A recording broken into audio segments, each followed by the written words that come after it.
ఏదైతే కనుక విజయవాడ వేదికగా జగన్మోహన్ రెడ్డి గారు ఒక స్టేట్మెంట్ అయితే ఇచ్చారో ఆ స్టేట్మెంట్ అయితే కనుక ఇప్పుడు వైరల్ అవుతున్నాం. 23 కేసులు ఉన్న వ్యక్తిని చిన్నపిల్లాడు ఆవేశంలో ఒకటి రెండు తప్పులు చేసి ఉండవచ్చు అంటూ ఆయన ఇచ్చిన స్టేట్మెంట్ని, అలాగే ఆ కుర్రాడు మిస్ అయితే కనుక ప్రభుత్వాన్ని బ్లేమ్ చేసే విధంగా జగన్మోహన్ రెడ్డి గారు చేస్తున్న ప్రయత్నాలని ఎలా చూడాలంటారు? ఇదంతా ఎవరైతే తప్పు చేస్తారో వాళ్ళకి నేనున్నాను, ఎవరైతే ఎక్కువ అక్రమాలు చేస్తారో వాళ్ళ వెనక నేనున్నాను, వాళ్ళందరినీ కాపాడుకోవడానికి, ఇంకా ఎక్కువ తప్పులు చేస్తే వాళ్ళని అడ్డు పెట్టుకొని రాజకీయం చేయడానికి నేనున్నాను అని చాలా పేరు ప్రఖ్యాతలు గాంచిన నాయకుడు మన మాజీ ముఖ్యమంత్రి వైఎస్ జగన్మోహన్ రెడ్డి గారు. సో ఆయనకి ఉన్న పేరుని నిలబెట్టుకునేలాగా, ఆయన పేరుకి తగ్గట్టుగానే ఆయన ఇప్పటికీ కూడా ఇప్పటి వరకు ఎలాగైతే చేస్తూ వచ్చారో ఇప్పటికీ కూడా అలానే బయటికి వచ్చి 23 కేసులు ఉన్న ఒక వ్యక్తిని పొరపాటుగా చేశారు, తెలిసి తెలియని వయసు అని వెనకేసుకొస్తున్నారంటే ఇంకా దీనికన్నా నిదర్శనం ఏమైనా ఉంటుందండి? అసలు ఆయన ఒక అంత పెద్ద పదవి చేసి, వైఎస్ రాజశేఖర్ రెడ్డి గారు అంటే ఎంతో గౌరవం ఉంది. పార్టీలకు అతీతంగా, కులాలకి మతాలకి అతీతంగా ఎంతగానో అభిమానించిన, గౌరవించిన నాయకుడు రాజశేఖర్ రెడ్డి గారు. ఆయన చనిపోతే ప్రతి ఒక్కళ్ళు వయసుతో సంబంధం లేకుండా, పార్టీతో సంబంధం లేకుండా ఎంతో బాధపడ్డారు. అలాంటి నాయకుడు కడుపున పుట్టి అన్యాయాలకి, అక్రమాలకి, దౌర్జన్యానికి మీరందరికీ కూడా వెన్నుదన్నుగా నేనున్నాను అని చెప్పేసేసి ఇంత బహిరంగంగా మాట్లాడుతున్నారంటే కొంచెమైనా ఆలోచించి మాట్లాడాలి. ఎందుకంటే మీరు మాట్లాడినంత దిగజారి మాట్లాడాలంటే మా సంస్కారం అడ్డొస్తుంది. లేదంటే మీలాగా మేము కూడా సిగ్గుండాలి, లజ్జుండాలి అని మాట్లాడొచ్చు. ఇంకా దానికన్నా పెద్ద పెద్ద మాటలు మీరు వాడినంత మాటలు మాట్లాడొచ్చు. కానీ మా సంస్కారం అనేది ఒక పరిమితి వరకు మాత్రమే ఎలో చేస్తుంది. సో మా పరిమితిలో ఉండి మా సంస్కారానికి అనుగుణంగానే మిమ్మల్ని మేము ప్రశ్నిస్తున్నాం. ఒక్కసారి మీ మనస్సాక్షిని మీరు ప్రశ్నించుకోండి. అంత ఒక చిన్న పిల్లని మానభంగం చేసిన అబ్బాయిని పొరపాటున చేశాడు అని వెనకేసుకొస్తున్నారంటే దానికన్నా నీచమైన పని ఇంకేమైనా ఉంటుందా? ప్రతి ఒక్కళ్ళ ఇంట్లో తల్లి చెల్లి ఉంటారు. మీ తల్లి చెల్లిని రోడ్డు మీదకి పంపినట్టు ప్రతి ఒక్కళ్ళు కూడా రోడ్డు మీదకి తొయ్యలేరు కదండి. మీరు మీ తల్లి చెల్లి మీద ఉన్నంత కటువుగా మిగతా అందరూ ఉండలేరు కదండి. తల్లి చెల్లి ఇంట్లో ఆడపిల్ల ఉన్న ప్రతి ఒక్కళ్ళకి తెలుసండి ఆ బాధ. మరి మీకెందుకు ఆ బాధ అర్థం కావట్లేదో, ఆ చిన్న పిల్లల ఆవేదన మీకెందుకు అర్థం కావట్లేదో, ఆ కుటుంబం సఫర్ అవుతున్న సఫరింగ్ మీకెందుకు కనిపించట్లేదో మరి మాకైతే అర్థం కావట్లేదు. కళ్ళున్న ప్రతి ఒక్కరికి, మనస్సాక్షి ఉన్న ప్రతి ఒక్కరికి, మనోభావాల గురించి తెలిసిన ప్రతి ఒక్కళ్ళకి కూడా ఇలాంటి నీచుడా వాడిని ఇప్పటివరకు ఎందుకు ఉరి తీయలేదు, వాడిని నడి రోడ్డు మీద ఉరి తీయాలి అని ప్రతి ఒక్కళ్ళ రక్తం మరుగుతుంది. అలాంటి వాడిని మీరు వెనకేసుకొని వచ్చి సభలు పెట్టి స్టేట్మెంట్లు ఇస్తున్నారంటే హ్యాట్స్ ఆఫ్ సార్. ఇక్కడ ఇంకో విషయానికి వస్తే కనుక అతన్ని ఒక కులానికి పరిమితి చేసి ఒక కులాన్ని రాష్ట్రంలో రెచ్చగొట్టే పరిస్థితి. అందులో ముఖ్యంగా బయటకు వచ్చింది అంబటి రాంబాబు గారు, దాని తర్వాత పేర్ని నాని కానీ, జోగి రమేష్ కానీ. అసలు ఎలా చూడాలంటారు? కులానికి, ఒక నేరస్తుడికి కులం ఏంటి అని చెప్పి ప్రశ్నించిన ఏదైతే కనుక పవన్ కళ్యాణ్ గారిని కూడా ఈ రోజు ఆయన కాపు ద్రోహి అంటూ పిలిచే పరిస్థితి ఏంటంటారు? ఇదంతా అసలు ఎలా చూడాలంటారు దీన్ని? మీరు చేసే రాజకీయానికి కులం రంగు అంటగట్టి ఇప్పటి వరకు గుర్తురాని కాపులు మీకు ఇప్పుడు ఎందుకు గుర్తొస్తున్నారండి? అంతకు ముందు ఉన్న కాపు రిజర్వేషన్ కూడా మీ పార్టీ అధికారంలోకి వచ్చిన తర్వాత తీసేశారే, అప్పుడు తీసేసినప్పుడు మీకు కాపు కులం గుర్తురాలా, కాపులు గుర్తురాలా, వాళ్ళ మనోభావాలు గుర్తురాలా, వాళ్ళ బలం మీకు గుర్తురాలా.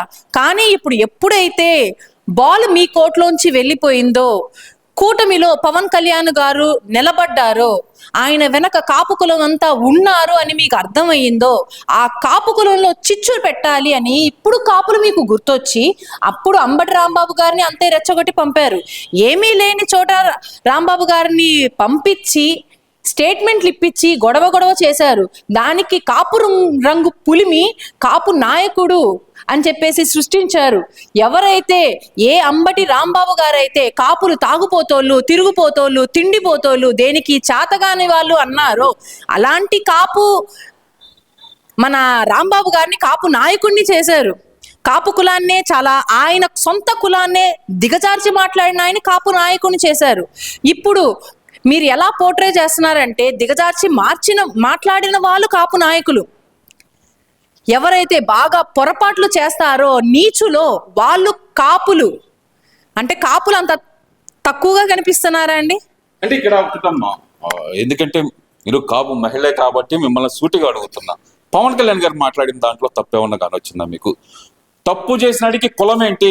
వాడు ఎవడైనా సరే, ఏ కులంలో అయినా సరే తప్పు చేసే వాళ్ళు ఉంటారు, వాళ్ళని నేను వెనకేసుకు రావాలా, అతను కాపు అయితే నేను వెనకేసుకు రావాలా అంటున్న పవన్ కళ్యాణ్ గారిని మరి ఈ సోకాల్డ్ అంబటి రాంబాబు గారు కానీ, పేరు నాని గారు కానీ అతను కులద్రోహి అంటూ, కాపు ద్రోహి అంటూ, కాపుల నుంచి బహిష్కరిస్తాం అంటూ మరి ఆయన మాట్లాడటం ఎలా చూడాలంటారు ఇదంతా? అసలు ఎప్పుడైనా ఒకటండి, కాపు కాసేవాడిని కాపు అంటారు.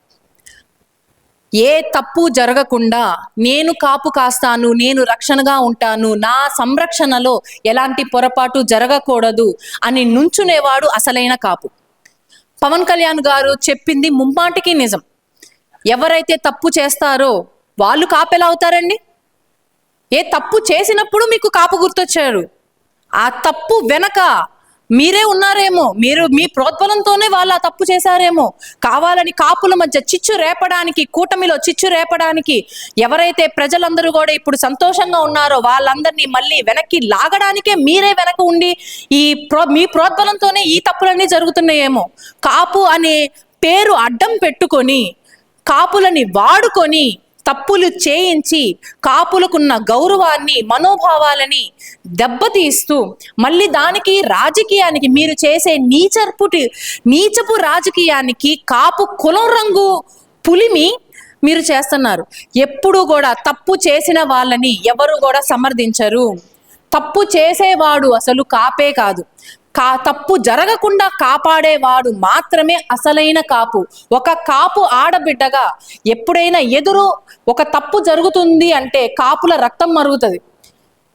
వాళ్ళకి కాపులకి దండేసి దన్నాలు పెట్టని అవసరం లేదండి. వాళ్ళు చేసిన కష్టాన్ని గుర్తించి మంచిగా పలకరిస్తే చాలు పొంగిపోయే వాళ్ళు కాపులు.